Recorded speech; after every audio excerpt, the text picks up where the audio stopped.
जय हिंद मेरे दोस्तों, आपका स्वागत है आपके अपने यूट्यूब चैनल प्रीतम अकाडमी परिवार में। और मैं हूं सूरज कुमार। तो कैसे हैं आप लोग? आई होप कि आप लोग अच्छे होंगे, स्वस्थ होंगे, साथ ही साथ तैयारी जोरों शोर से कर रहे होंगे। तो बेसिकली हम लोग आज के इस वीडियो में जो आपका पीएम यशस्वी स्कॉलरशिप का जो परीक्षा होगा उसके कुछ मोस्ट इंपॉर्टेंट प्रश्नों पर बात करेंगे। Basically main focus GK GS का होगा, बाकी इसमें कई सारे और भी जीके जीएस के अलावा बहुत सारे प्रश्न हैं इसमें, ठीक ना। तो बेसिकली ये ऐसे प्रश्न है ना जो आपको सिर्फ ये पीएम यशस्वी स्कॉलरशिप परीक्षा में ही नहीं, ये आपका स्कूली एग्ज़ाम जो होता है 9th का 10th का 11 12 का जो परीक्षा होता है उसमें भी आप लोग को ये प्रश्न देखने को मिल सकते हैं। साथ ही साथ आपका जो 7 8 9 10 11 12 के लेवल में जितने भी इंट्रेंस परीक्षाएँ होती है, ठीक ना, सभी में ये प्रश्न कॉमनली देखा गया है।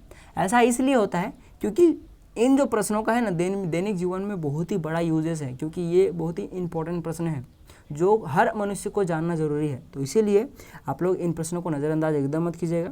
तो चूंकि ये प्रश्न बहुत ही इंपॉर्टेंट है, इसीलिए ये सार ज़्यादा बढ़ गया है कि ये सारे प्रश्न आपका पीएम यशस्वी स्कॉलरशिप एग्जाम में आएंगे। तो इसीलिए सभी प्रश्नों को गौर से सुने, 2 बार 3 बार करके वीडियो को देख ले, कोई दिक्कत नहीं है, ठीक। देख लीजिएगा तो आप लोग का फ़ायदा हो जाएगा। 95% तो यहीं याद हो जाएगा, बचेगा 5% तो वो आप लोग खुद से कर सकते हो। बाकी बहुत सारा चीज़ तो आपको एग्ज़ाम सेंटर में जाके याद आ जाता है, ठीक। तो बेसिकली चलिए स्टार्टिंग करते हैं हम लोग। तो बेसिकली जो आपका सबसे पहला जो प्रश्न है, देखिए गौर से सुनने का ट्राई कीजिए, ठीक। सबसे प्राचीन वेद कौन सा है? तो याद रखिएगा सबसे प्राचीन वेद जो है वो ऋग्वेद है, याद रखिएगा। बहुत इंपॉर्टेंट प्रश्न था और जो मोस्ट इंपॉर्टेंट प्रश्न होगा उसको मैं बता ही दूंगा, ठीक ना। ये मोस्ट इंपॉर्टेंट है, बाकी देखा गया तो सभी इंपॉर्टेंट है, पर जो मोस्ट इंपॉर्टेंट होगा वो तो मैं बता ही दूंगा। ये तो भाई मोस्ट इंपॉर्टेंट प्रश्न था, ठीक। सबसे कठोर पदार्थ कौन सा है? तो याद रखिएगा अभी तक हम लोग सबसे कठोर पदार्थ जो खोज पाए हैं वो हीरा है, याद रखिएगा अभी तक का। ये भी मोस्ट इंपॉर्टेंट प्रश्न था। आगे देखिए, विजय स्तंभ कहाँ स्थित है? तो वो चित्तौड़गढ़ में स्थित है, याद रखिएगा वो चित्तौड़गढ़ में स्थित है, याद रखिएगा। इंपॉर्टेंट प्रश्न ये भी था। हाँ, उड़ान परी किसे पुकारा जाता है, यानी उड़ान परी किसको कहा जाता है? आप लोग ऐसे करके भी आपका प्रश्न आ सकता है एग्जाम में। तो याद रखिएगा पीटी उषा को कहते हैं। और साथ ही साथ मैं बता दूं कि पीटी उषा का जन्म जो था, पीटी उषा का जो जन्म था वो 1964 में हुआ था, याद रखिएगा 1964 में। और 1964 में जन्म होने के साथ आप लोग याद रखिए कि 1984 में उन्होंने 400 मीटर का बधा दौड़ में, पता है, नेशनल चैंपियन का खिताब जीता था, याद रखिएगा ये चीज़ तो बहुत इंपॉर्टेंट था। आगे देखिए, मुगल वंश की स्थापना किसने की थी? अगेन मोस्ट इंपॉर्टेंट प्रश्न, बाबर जी ने किया था, बाबर ने किया था, ठीक। आगे देखिए क्या लिखा है इसको, बुली शब्द किस खेल में प्रयुक्त होता है? तो ये तो भाई आप लोग को पता ही होगा, ये हॉकी में होता है, ठीक। आगे देखिए क्या लिखा है इसको, अमरकंटक किस नदी का उद्गम स्थल है? तो याद रखिएगा अमरकंटक जो है वो नर्मदा नदी का उद्गम स्थल है। आगे देखिए, शिक्षा दिवस कब मनाया जाता है? अगेन एक इंपॉर्टेंट प्रश्न आया जो कि 11 नवंबर को होता है, जो कि मनाया जाता है। झीलों की नगरी कौन सा शहर कहलाता है? याद रखिएगा उदयपुर जो है उसे हम लोग झीलों का शहर बोलते हैं, झीलों की नगरी का शहर बोला जाता है, याद रखिएगा झीलों की नगरी लगाना जरूरी है, ठीक। कथक किस राज्य की शास्त्रीय नृत्य है? याद रखिएगा ये जो कथक है ये उत्तर प्रदेश की शास्त्रीय नृत्य है, एक डांस है, याद रखिएगा। डांस से अच्छा नृत्य बोलने में अच्छा लगता है, ठीक। तो डांस बोलना नहीं अच्छा लगता, इसलिए नृत्य ही बोला जाए। टीपू सुल्तान की राजधानी कौन सी थी? तो याद रखिएगा वो क्या है, श्रीरंगपट्टनम, ठीक। वो क्या था? श्रीरंगपट्टनम टीपू सुल्तान की थी। और याद रखिएगा टीपू सुल्तान कहाँ का शासक था? तो वो मैसूर का था। कहाँ था? याद रखिएगा मैसूर का था। और उनका शासक काल जो था, यानी कब से कब तक उन्होंने शासक किया था? तो वो स्टार्टिंग था उनका 1782 से उन्होंने 1799 था शायद, ठीक है, ये चेक कर लीजिएगा। तो बेसिकली 1782 से 1799 तक उन्होंने क्या किया था? शासक किया था। और याद रखिएगा टीपू सुल्तान को एक अगेन चीज इंपॉर्टेंट चीज बता रहा हूँ, सुनिए। टीपू सुल्तान को मैसूर का बाघ बोला जाता था, याद रखिएगा टाइगर बोला जाता था, बाघ बहुत इंपॉर्टेंट था। आगे चलिए पढ़ते हैं हम लोग, देखिए क्या लिखा है सो, देखिए क्या लिखा है सो, चाइना मैन शब्द किस खेल में प्रयुक्त होता है? तो ये क्रिकेट में। चाइना मैन कहाँ पे होता है? क्रिकेट मैन में, ठीक। आगे देखिए क्या लिखा है सो, आईने अकबर पुस्तक किसने लिखी थी? तो किन्होंने लिखी थी? अबुल फजल ने। किन्होंने लिखा था? अबुल फजल ने लिखा था। चलिए आगे बढ़ते हैं। तो देखिए आगे क्या है सो, खालसा पंथ की स्थापना किसने की थी? तो गुरु गोविंद सिंह जी ने की थी, याद रखिएगा मोस्ट इंपॉर्टेंट प्रश्न था।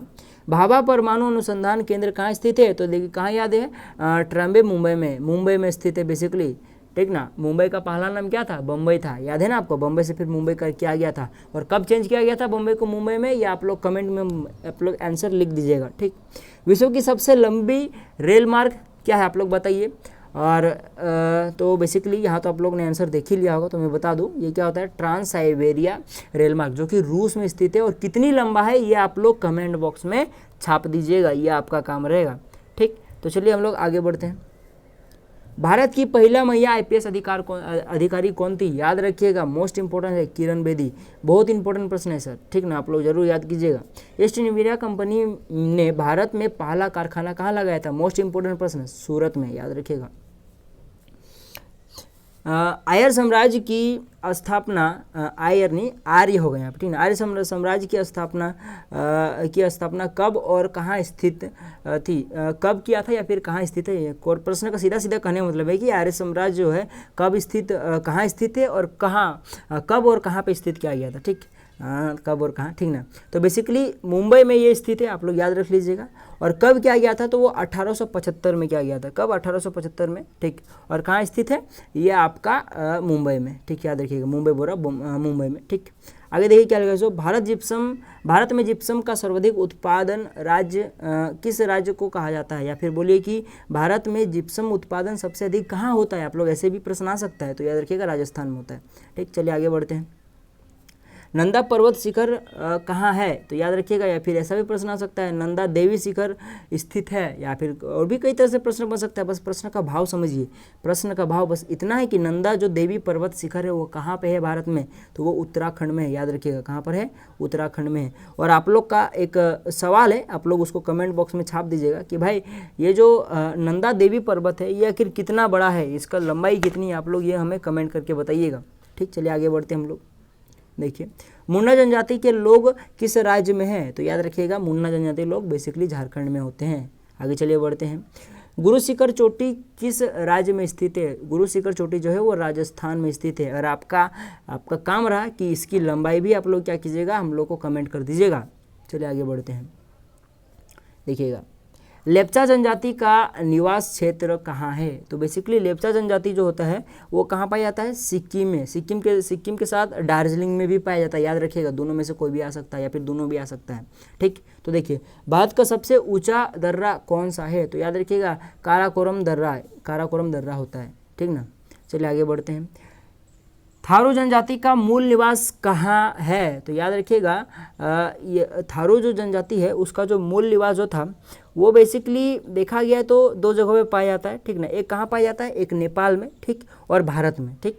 नेपाल और भारत में पाया जाता है।